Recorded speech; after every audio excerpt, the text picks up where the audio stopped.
ये question RRB NTPC graduate level 2026 में पूछा गया था। धनात्मक पूर्णांक हलों ए और बी के क्रमिक युग्मों की संख्या कितनी है, जिसके लिए ए और बी का एचसीएफ 28 है और ए प्लस बी यहाँ पर दिया हुआ है 868। यहाँ पर ए प्लस बी दिया हुआ 868, ठीक है, ये अलग लिखा गया है। और यहाँ पर पूछा गया है क्रमिक युग्मों का संख्या पूछा गया है। तो इसका मतलब बाद में बताऊँगा, पहले आपको सॉल्व करने सिखाता हूँ कि पहले सबसे पहले करना क्या है। तो यहाँ पर देखो, यहाँ बोला क्या कि एचसीएफ या 28, यानी कि जो पहला संख्या होगा वो संख्या जरूर 28 का गुना होगा, यानी कि 28 एक्स होगा पहला संख्या, और दूसरा संख्या क्या होगा, वो भी होगा 28 वाई होगा, ठीक है। तो इन दोनों को जोड़ करके 828 यहाँ जो आया है वही दोनों को जोड़ करके आया है, तो 868 लिख सकते हैं, ठीक है।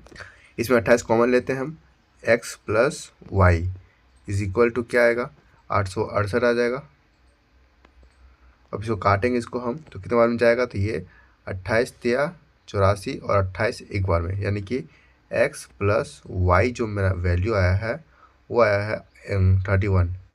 अब हमें यहाँ देखना है कि x और y के कितने यहाँ पर पेयर बन सकते हैं, कौन कौन संख्या जोड़ने पर 31 आ सकता है। लेकिन ध्यान ये रखना है कि उनके बीच कुछ भी कॉमन नहीं रहना चाहिए, यानी कि जैसे कि इसको 1 रखेंगे तो इसको हम दूसरे को क्या रख सकते हैं, 30 रख सकते हैं। तो इसके बीच में कोई कॉमन नहीं आ रहा, सिर्फ कॉमन 1 होना चाहिए, उसके अलावा कुछ भी कॉमन रहना नहीं चाहिए, ठीक है। तो 1 और 30 हो जाएगा, और 2 और 29 हो जाएगा, ठीक है। लेकिन एक और चीज़ यहाँ बोला गया, क्वेश्चन में क्या बोला, क्रमिक युग्म। क्रमिक युग्म इसका क्या मतलब होता है कि जो संख्या लेंगे उसका रिवर्स भी लेंगे हम, यानी कि 1 और 30 संख्या लिए अगर हम, तो 30 और 1 भी लेंगे हम, ठीक है। यानी कि 30 और 1 भी लेंगे, यानी कि 2 और 29 लिए तो 29 और 2 भी लेंगे। तो इस तरह के कितने पेयर बनेंगे वो हमें बताना है, जिनको जोड़ने पर 31 आ जाएगा, लेकिन उनके बीच में कुछ भी कॉमन नहीं रहेगा।